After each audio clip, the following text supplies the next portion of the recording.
అందరికీ నమస్కారం అండి. నా పేరు ముత్యం అర్జున్ రాజు. మాది సత్తుపల్లి తాలూకా మర్లపాడు గ్రామం అండి. నేను ఈరోజు ఇండిపెండెంట్ అభ్యర్థిగా నామినేషన్ దాఖలు చేశానండి.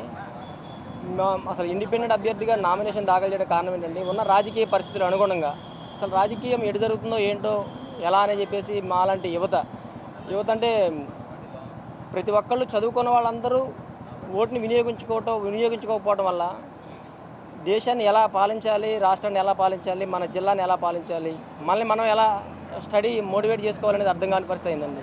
ఈరోజు నిరుద్యోగ సమస్య వెరీ హై లెవెల్లో ఉందండి. ఎందుకని హై లెవెల్లో ఉందంటే, మమ్మల్ని 21, 22 సంవత్సరాల వరకు చదువులోనే నిమగ్నం చేస్తున్నారు. చిన్న పిల్లడప్పుడు 2వ తరగతి 3వ తరగతి కాడ నుంచి మమ్మల్ని దగ్గర పడి డిగ్రీ కంప్లీట్ అయిపోయి, పీజీ కంప్లీట్ అయిపోయి అంతా జరిగిన తర్వాత కూడా ఈ గ్యాప్లో ఏమవుతుందంటే 23, 24 సంవత్సరాలు అక్కడే ఉండేసి మేము చదువు వచ్చి రాక, డబ్బులుండి లేక మా పరిస్థితులు అక్కడ హాస్టల్స్లో మగ్గి నిరుద్యోగం రావడానికి కారణం కొంత మేము, కొంత తల్లిదండ్రులు, కొంత మాకు సరైన గైడెన్స్ లేకండి. ఈరోజు నేను ఇండిపెండెంట్ అభ్యర్థికి దాఖలు చేయడానికి కారణం ఏంటంటే, ఉన్న సమస్యలను ఎత్తి చూపడం కోసం అండి. సమస్యలు అంటే చాలామంది ఇబ్బంది పడుతున్నారండి. కొంతమంది రైతులు ఇబ్బంది పడుతున్నారు, స్టూడెంట్స్ ఇబ్బంది పడుతున్నారు, ఇతరత్ర చాలా సామాజిక వర్గాలు కూడా ఇబ్బంది పడుతున్నాయండి. ప్రతి దానికి వాల్యూ కొడుతున్నారండి. దేనికైనా చిన్న సమస్య వచ్చినా వాల్యూ, పెద్ద సమస్య వచ్చినా వాల్యూ. ఆ సమస్యలను పరిష్కరించాలంటే యువత రావాలండి రాజకీయాల్లోకి. ఆ యువతకి కొంచెం స్ఫూర్తి కోసమే నేను కూడా వచ్చానండి. నేను మరి ఇక చాలా ఇబ్బందులు, డబ్బులు ఈరోజు నామినేషన్కి కూడా చాలా ఇబ్బంది, ఎన్నో ఇబ్బందులు పడుకుంటా. 25,000 రూపాయలు నామినేషన్ వేయాలి అంటే చాలా కష్టాలు పడాల్సి వచ్చిందండి. అంటే రూపాయి దాచుకొని నేను నామినేషన్ వేసానండి. ప్రతి ఒక్క రూపాయి కూడా మాకు చాలా వాల్యుబుల్ అండి. ఎందుకంటే రోజు కూలి మేము దినసరి కూలి చేసేవాళ్ళం. ఎందుకంటే చదువుకొని ఎంఎస్సీ ఆర్గానిక్ కెమిస్ట్రీ చేశానండి. నేను ఎంఎస్సీ ఆర్గానిక్ కెమిస్ట్రీ చేసి కూడా వ్యవసాయం చేస్తున్నాను. వ్యవసాయం చేస్తూ కూలి పని కూడా వెళ్తాను నేను. ఎందుకంటే సరైన ఆపర్చునిటీ లేక. ఎన్నో ప్రైవేట్ యాజమాన్యాలు ఉన్నాయి. మాకు వచ్చే జీతం అరకొరవ జీతం వచ్చే 20,000, 15,000 మా రూమ్ రెంట్లకి, మా మెయింటెనెన్స్ సరిపోవట్లేదండి. దాని గురించి ఉన్నత స్థాయి కావాలంటే చిన్న గ్రామాల నుంచి అభివృద్ధి చెందాలండి. ఎలా అంటే, ఇప్పుడు ఒక స్కూల్లో కార్పొరేట్ విద్య కావాలి. గ్రామంలో కనీసం గ్రామ లెవెల్లో కాకపోయినా మండల లెవెల్ అయినా ఒక కార్పొరేట్ స్కూల్ ఒకటి ఏర్పాటు చేయాలండి. కార్పొరేట్ స్కూల్ ఏర్పాటు చేస్తే దాని తరగతులకు ఇంపార్టెన్స్ కాదండి. తరగతులు అంటే మా వయసు పెరిగిపోతుంది. తరగతులు అయ్యేసరికి తరగతులు కాకుండా విద్యా ప్రమాణాలు చాలా మంచిగా ఉండాలండి. విద్యా ప్రమాణాలు మంచిగా ఉండాలని ఏం చేయాలండి? తరగతుల్ని చాలా పెంచేస్తున్నారు మాకు. ఇప్పుడు మేము ఇంటర్ చదవాలంటే 10 సంవత్సరాలు, ఇంటర్ వచ్చే 12 సంవత్సరాలు, అప్పుడు మాకు 15, 17 సంవత్సరాలు. మేము ఒక యువతగా వచ్చేసరికి 22, 23 సంవత్సరాలు అయిపోతుంది. మా వయసు అక్కడ అయిపోయిన తర్వాత మేము ఏం చేయాలని ప్రాపర్ గైడెన్స్ లేదండి. ఆ గైడెన్స్ కోసం ప్రతి మండలంలో కూడా మంచి కార్పొరేట్ విద్య చాలా అవసరం అండి. కార్పొరేట్ అంటే ఏం చదవాలి, ఎలా చదవాలి? నేను ఐఏఎస్ కోచింగ్ తీసుకున్నాను, కానీ ఐఏఎస్ ర్యాంక్ రాలేదు నాకు. చిన్న కారణాల వల్ల నా ఏజ్ దగ్గరికి వచ్చిందండి. అటెంప్ట్స్ తక్కువ ఉన్నాయి. నేను ఐఏఎస్ క్వాలిఫై కాలేకపోయాను. ఇప్పుడు మినిమం ఐఏఎస్ హోదాలో ఉన్నది. ఐఏఎస్ అంటే జనాలు ఎలా అంటే, ఐఏఎస్ హోదా అని కాదు, ఏ పని చేసినా కూడా నేను చేసే పని అందరికీ నలుగురికి చెప్పాలని చెప్పేసి నా కోరిక అండి. ఇంకా ఖచ్చితంగా ఏ ఒక్క ప్రభుత్వం, ఏ ఒక్క పొలిటికల్ లీడర్ వచ్చినా కూడా, ఒక ఎమ్మెల్యేస్ వచ్చినా, ఎంపీస్ వచ్చినా విద్య గురించి మాట్లాడలేదండి. మా మండలంలో సరైన విద్యా వ్యవస్థ లేదు.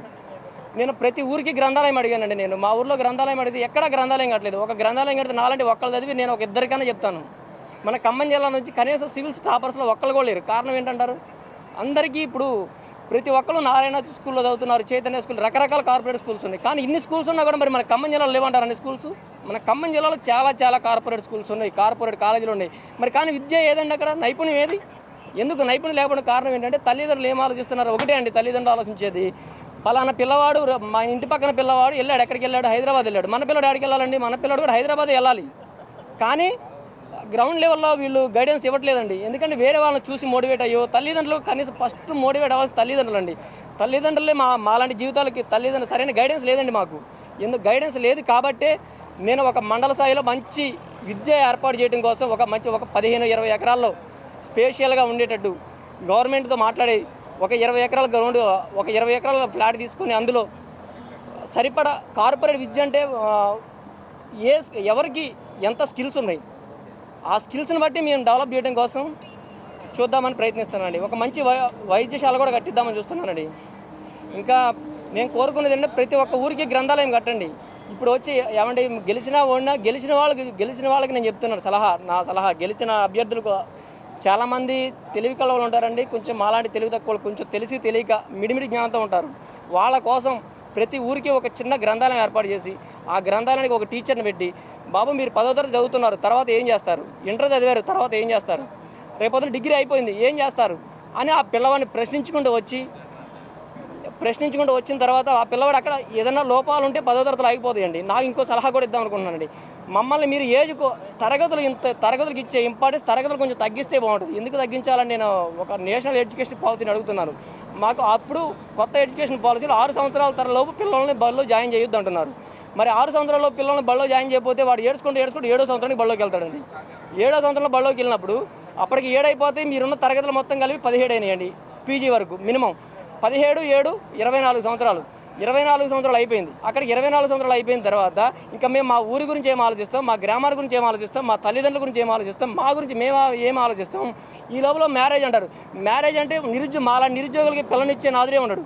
సరే పెళ్లి గురించి మాట్లాడుతుండే సరే తీరా పిల్లనిచ్చిన తర్వాత పిల్లలు ఏమంటారు, నాన్న నీకు ఏ ఉద్యోగం ఎందుకని లేదని అడుగుతారు. వాళ్ళకి మేము సమాధానం చెప్పలేకపోతున్నాం. యువత మగ్గిపోతుందండి ఇక్కడ.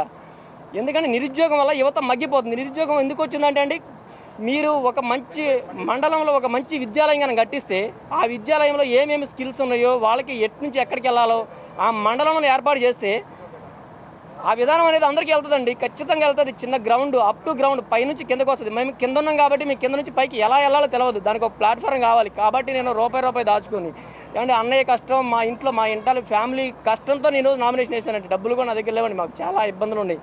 కానీ ఎందుకు వేసానంటే నాకు అనిపించిందండి, ఇలా ఒక ఊరికి మంచి గ్రంథాలయం కట్టండి, ఒక ఊరికి మంచి వైద్యశాల కట్టండి, పిల్లలకి గైడెన్స్ ఇవ్వండి. రైతులు కూడా మంచి ఏం పండించాలో తెలియదండి. ఒకవేళ పండించారో అంటే దాన్ని ఎక్కడికి ఎత్తాలో తెలియదండి, ఎక్కడికి ఎక్స్పోర్ట్ చేయాలో తెలియదు, ఏం దిగుమతి చేసుకోవాలో తెలియదు, ఏమి ఎక్స్పోర్ట్ చేయాలో తెలియకుండా పోయింది రైతుల పరిస్థితి కూడా.